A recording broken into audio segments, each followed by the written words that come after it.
It's estimated that hundreds of thousands of people in Massachusetts are having trouble with rent payments for their apartments. Through October 17th, they're protected by a state moratorium on evictions, but with the moratorium under legal challenge, an extension pending at the State House, and cutbacks in pandemic relief, there's a good deal of uncertainty and anxiety. To bring us up to date is an attorney in the Housing Division at Greater Boston Legal Services, Joey Michalakes. Thank you very much for being with us, Joey. Thanks for having me, Chris. For people who think an eviction moratorium means nothing is happening, what do you see happening? Well, I think, as you pointed out in your introduction, what we're seeing is that a number of renters, especially in communities that have been hardest hit by the pandemic, in particular communities of color, are continuing to struggle with making their rent, with paying their rent. The most recent data I've seen, admittedly, it's a month or two out of date, suggested that as of midsummer, about 29% of Massachusetts families hadn't paid all rent payments since the start of the pandemic. And obviously, as you also pointed out, as the $600 unemployment sort of bonus under the CARES Act expired, we're also not seeing, at least as of yet, the FEMA money that came under President Trump's additional executive order on unemployment, an additional $300 per week. That only covered 3 weeks of benefits in August. So the unemployment extra funds are expiring. A lot of people didn't qualify for those in the first instance. Local and state rental assistance programs are overwhelmed with applications. In some cases, have run out of money. In other cases, such as RAFT, which is the statewide program, have a flood of applications that are taking a long time to process and, have a limit in terms of the amount of money that they can help people catch up with. What we're seeing overall is that people are still struggling. And fortunately, the moratorium is keeping the vast majority of those folks in their homes. Although, at GBLS, we always get calls about illegal evictions, either harassment, trying to constructively evict folks, or worse, lockouts. Those still do happen. But the bigger picture is, we're hitting this date of October 17th now, if the governor doesn't extend the moratorium, where, we need to figure out a way to ensure that folks who have missed rent during the pandemic through no fault of their own don't get evicted for it, especially around, the end of the year, around the holidays. By the way, we've been putting this in terms of protecting renters. What about protections for property owners? I think especially the small owners who probably don't have much to fall back on.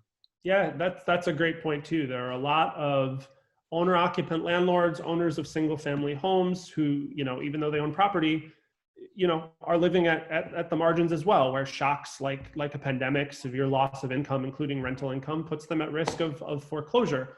Fortunately, the mortgage, there's a foreclosure moratorium as well as mortgage deferment options under the moratorium. But again, those are expiring as well. And in terms of what the solution needs to be for when the moratorium ends, it's got to include small homeowners as well. That is, longer term relief for those small property owners. I want to ask you about the legal dispute, because there are at least property owners groups that are challenging this in the state and federal level. And their fundamental argument all along has been that this is intervening in contract law, something that's supposed to be pretty basic. So they're saying, how could you possibly do that? Well, without getting too much into the weeds of the constitutional claims, what I would say is that governments can and have for hundreds of years, including and especially in response to emergency situations. Here what you have is a public health emergency and an economic crisis, right? So sort of two emergencies happening at the same time.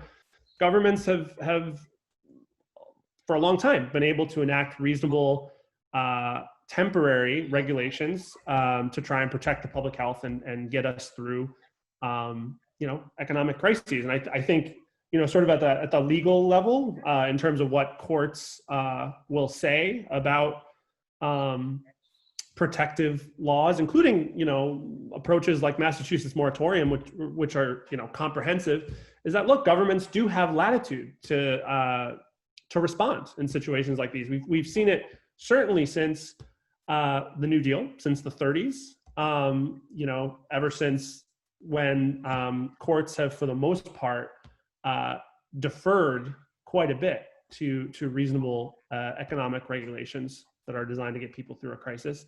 We've seen courts give governments a lot of latitude in these situations, and I don't think the moratorium is any different. Well, what about the crisis impact of either an eviction or some other form of getting forced out? As far as the public health angle, what do you think would happen?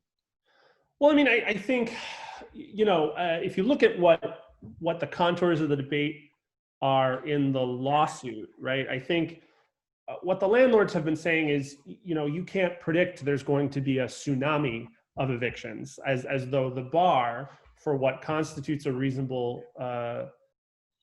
reasonable regulation in this circumstance to protect the public health it's only reasonable if it's going to stop, evictions in the orders of magnitude of tens or hundreds of thousands of people. I think the stats that we just talked about are sobering and do suggest that there could be a huge increase in evictions once the moratorium lifts. Obviously, if 29% and probably more of Massachusetts renters haven't been able to keep up with all their rent over the course of the pandemic, that suggests that a lot of people, including and especially people who are already in vulnerable situations, could be at risk of eviction once the moratorium lifts. And for that matter, I don't think the landlords themselves are disputing that there's going to be a sharp increase in eviction filings once the moratorium lifts, right? They only dispute whether or not eviction filings will lead to actual homelessness. But I don't even think we need to quibble over whether it's going to be thousands or tens of thousands or hundreds of thousands of potential evictions. I think any marked increase in homelessness, not just people having to move into a shelter or move onto the streets, God forbid, that also includes doubling up, right? Any material increase in homelessness, I think, puts the recovery, and in particular, the level of normalcy that I think we've been able to achieve over the past 4 to 6 months in Massachusetts, it puts that at risk. Anytime you're putting more people in shelters, anytime you're putting more people on the street, and anytime you're forcing people to move into overcrowded apartments, that's part of what exacerbated the pandemic in the first place. And so, any return to those kinds of conditions would be a huge public health risk. What about advice for a renter right now? Because I see with the downturn in financial assistance in Washington, people are getting closer to the point of saying, we're not going to be able to make it for next month. What should be their next step? I mean, this is not one of these situations where you just stop paying and everybody assumes they know why. I guess you have to sort of give some kind of a heads up, don't you? Well, so, I mean, the first thing I would say is don't leave your home, because the moratorium is still in effect. Even if the moratorium is lifted in a month, you still have a right to a full and fair hearing in front of a judge before you can be evicted. Don't leave your home and potentially put yourself at risk, either in a shelter or on the street or doubled up with acquaintances or friends or family or whatever, of potentially putting yourself in an environment where you're at greater risk of contracting the disease. Second thing I would say is, even though, I'll stress this, right now, notifying your landlord is not required. When I say notifying, I mean notifying that you can't pay your rent and the particular reasons why you can't pay your rent. It's not required in order to be protected from eviction under the moratorium. There are some situations where that notification is required to get other protections under the moratorium, specifically against credit reporting consequences or late fees if you have a lease that calls for late fees. Nevertheless, I think as a practical matter, if you can't pay and you can't pay for a COVID-19 related reason, it does make sense to let your landlord know, to see if you can work out some kind of arrangement to catch up over a longer period of time. As a matter of common sense, as a matter of good strategy, talk to your landlord, see if you can work it out. The third thing I would do, and this is sort of in tandem with the try to work it out strategy, because sometimes applying for rental assistance, that can be part of the negotiation. Apply for RAFT, which is still available, and an option for renters The who've lost state income. rental assistance program. Yes, RAFT is Rental Assistance for Families in Transition, which is the state program that's available to help renters and small homeowners, single-family homeowners, and owner-occupants as well, who have fallen behind on either rent or mortgage or utility payments. Also see whether or not your city or town has developed its own local rental assistance program. A lot of cities and towns in Massachusetts took that federal money that was sent out at the end of March under the Federal CARES Act and used it to create local rental assistance programs. So see if your city is one of those cities. If you're in Boston or Chelsea or Revere, your cities have started rental assistance programs. They're on pause right now because they were inundated with applications, but it's possible additional rounds of funding will be opened. But anyway, so apply for rental assistance. And then the fourth thing I would say is, if you have questions about your rights, contact your local legal services organization or contact community organizations like City Life Vita Urbana, Lynn United for Change, Springfield No One Leaves, who in turn have established relationships and regular events where you can get legal advice or information about your rights from lawyers. I know if the moratorium were to end tomorrow, there would still be incentives for many landlords to make a deal because it's so hard to replace one paying tenant with another. But on the other hand, if people end up getting evicted, what does that mean in the long term when they try to get back on their feet?